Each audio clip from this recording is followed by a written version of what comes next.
మరోసారి చికెన్ ధరలు ఆకాశాన్నంటాయి. పెరిగిన నిత్యావసర సరుకులకు చికెన్ కూడా తోడైంది. ప్రస్తుతం విజయవాడలో కేజీ చికెన్ 306 రూపాయలకు చేరింది. నెల రోజుల క్రితం 170 రూపాయలున్న చికెన్ రేటు ఇప్పుడు రెట్టింపు కావడంతో నాన్ వెజ్ ప్రియులు అసంతృప్తి వ్యక్తం చేస్తున్నారు. పెరిగిన చికెన్ ధరలపై విజయవాడ నుంచి మరిన్ని వివరాలు మా ప్రతినిధి క్రాంతి అందిస్తారు. నిత్యావసర సరుకులకు తోడు ఇప్పుడు చికెన్ ధరలు కూడా ఆకాశాన్ని అంటే దాదాపు కేజీ చికెన్ 300 రూపాయలు పలుకుతున్నటువంటి పరిస్థితి కనిపిస్తా ఉంది. ప్రస్తుతం మనం విజయవాడలో ఉన్నటువంటి ఒక మార్కెట్ లో ఉన్నాం. ఇక్కడ చూస్తే కనుక స్కిన్ ఒక రేటు, స్కిన్ లెస్ ఒక రేటు చికెన్ ధరలు ఉన్నటువంటి పరిస్థితి కనిపిస్తా ఉంది. దాదాపు గత వారం రోజులుగా చికెన్ ధరలు పెరుగుతూ ఇవాళ 306 రూపాయలకి విజయవాడలో చికెన్ రేటు పలుకుతున్నటువంటి పరిస్థితి కనిపిస్తా ఉంది. ఇక ప్రధానంగా ఇప్పటివరకు కోవిడ్ కష్టాలు, పెరుగుతున్న ధరలు, నిత్యావసర సరుకుల దగ్గర నుంచి పెట్రోల్ వరకు ప్రతిదీ ధరలు పెరిగిపోయినటువంటి పరిస్థితి కనిపిస్తా ఉంది. ఇలాంటి సమయంలో చికెన్ ధరలు కూడా 300కి రావడంతో ఆదివారం చికెన్ తినాలంటే కూడా భయపడేటటువంటి పరిస్థితి ఉంది. ఒక పక్క కూరగాయల రేట్లు విపరీతంగా పెరిగిపోయాయి, మరోపక్క నాన్ వెజ్ రేట్లు కూడా బాగా పెరిగిపోయాయి. దాంతో పాటు మనం చూసుకుంటే కనుక నిత్యావసర సరుకులే కాదు, ఆయిల్స్ కూడా భారీ ధరలు పెరిగినటువంటి పరిస్థితి కనిపిస్తా ఉంది. అసలు ఆ చికెన్ ధరలు పెరగడానికి కారణం ఏంటో మనం అడిగి తెలుసుకుందాం వ్యాపారులతో. సార్ చెప్పండి, అసలు ఎందుకని చికెన్ ధరలు పెరిగాయి, ఎంత ఉంది ఇప్పుడు? మన కోళ్ళు ఫుల్ టైట్ అండి. ప్రతి సంవత్సరము ఈ 2 నెలలు మీకు బాగా రేట్ ఉంటుంది.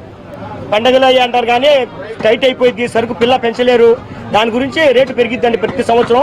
అలాగా ప్రతి రేటు పెరుగుతుంది, కానీ చికెన్ రేటే తక్కువ. మీకు యాక్చువల్లీ అన్నిటికన్నా మీరు చూసుకుంటే చికెన్ రేటే తక్కువ అయ్యాల. అన్నిట్లో నూనె కానీ ఏమి కానీ చికెన్ రేటే తక్కువ. మీకు ఏ టైటు మాంసం, కోడి మాంసం అంటే టైట్ అయిపోవడం వల్ల, కోళ్ళు టైట్ అయిపోవడం వల్ల రైతులు ఏం చేస్తారంటే ఒక నెల 2 నెలలే మీకు రేట్ ఎక్కువ ఉంటుంది.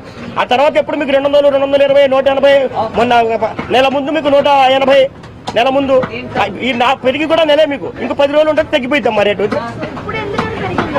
ఫుల్ టైట్ అండి. సరుకు పెంచాలా.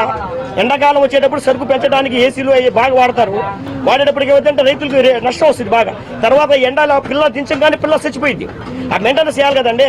మా చలికాలంలో పిల్ల సాగుతుంది. మీకు 40 రోజులు పెంచాలి కాబట్టి మీకు ఏమైందంటే పిల్లలు బ్యాచ్ తెప్పిస్తారు. బ్యాచ్ తెప్పగానే చిన్న చిన్న పిల్లలు చచ్చిపోతాయి. దాని ప్రాణం ఎంతండి కోడి మాంసం పిల్ల. అవన్నీ మెయింటెనెన్స్ ఖర్చు పెరిగింది కాబట్టి రేటు పెంచుతారు. మీకు వ్యాపారం బాగా తగ్గిపోతుందండి. ఇప్పుడు అన్ని పెరిగిపోవడం వల్ల బాగా తక్కువ అయిపోయిందండి వ్యాపారం. చూడండి, ఆదివారం ఖాళీగా ఉంది మార్కెట్. మీకు ఆదివారం నాకు అక్కడ దాకా నుంచుంటారు, ఖాళీ అయిపోయింది మార్కెట్. ఒక్కరు లేరు కస్టమర్. చాలా బేరం తక్కువ అయిపోయింది చికెన్ రేటు పెరగడంలో. బాగా తక్కువ అసలు వ్యాపారం, ఫుల్ తక్కువ. సో ఇది ఒక్క చికెన్ మాత్రమే కాదు, మిగతా ధరలు పెరగడం కూడా చికెన్ మార్కెట్ పైన ప్రభావం చూపిందని కూడా వ్యాపారులు చెప్తా ఉన్నారు. ప్రధానంగా వేసవికాలం అవడం చికెన్ రేట్లు పెరగడానికి ప్రధాన కారణం. అంటే ఏవైతే కోళ్ల పెంపకంలో జరిగేటటువంటి నష్టాలు ఏవైతే ఉన్నాయో వాటిని భరించడానికి చికెన్ రేట్ల పైన వాటి ప్రభావం పడుతుందని కూడా చెప్తా ఉన్నారు. ఎందుకంటే పెంపకంలో కోళ్లు చనిపోతూ ఉంటాయి, ఏసీ కావాలి, వేసవి, ఈ అన్ని కారణాలు అయితే ప్రతి వేసవిలోనూ ధరలు పెరుగుతాయి. కానీ ఒక నెల 10 రోజులు వీటి విధానం ఇలా ఉంటుంది తప్ప మిగతా సమయాలు అంతా కూడా నార్మల్ గానే ఉంటుందని చెప్తున్నారు. సో ఇది ఓవరాల్ గా చూసుకుంటే కనుక పబ్లిక్ కూడా ఒక రకంగా చికెన్ రేట్లే కాదు మిగతా ధరలు కూడా భారంగా ఉన్నాయని కూడా చెప్పుకోవాలి. అటుపక్క ఈ పెరిగిన రేట్లతో వ్యాపారులకి నష్టాలు వస్తున్నాయి, సామాన్య పబ్లిక్ కూడా ఏమీ కొనుక్కోలేనటువంటి పరిస్థితి అయితే మార్కెట్ లో కనిపిస్తా ఉంది. కెమెరా పర్సన్ రెడ్డితో క్రాంతి, ఎన్టీవీ, విజయవాడ నుంచి.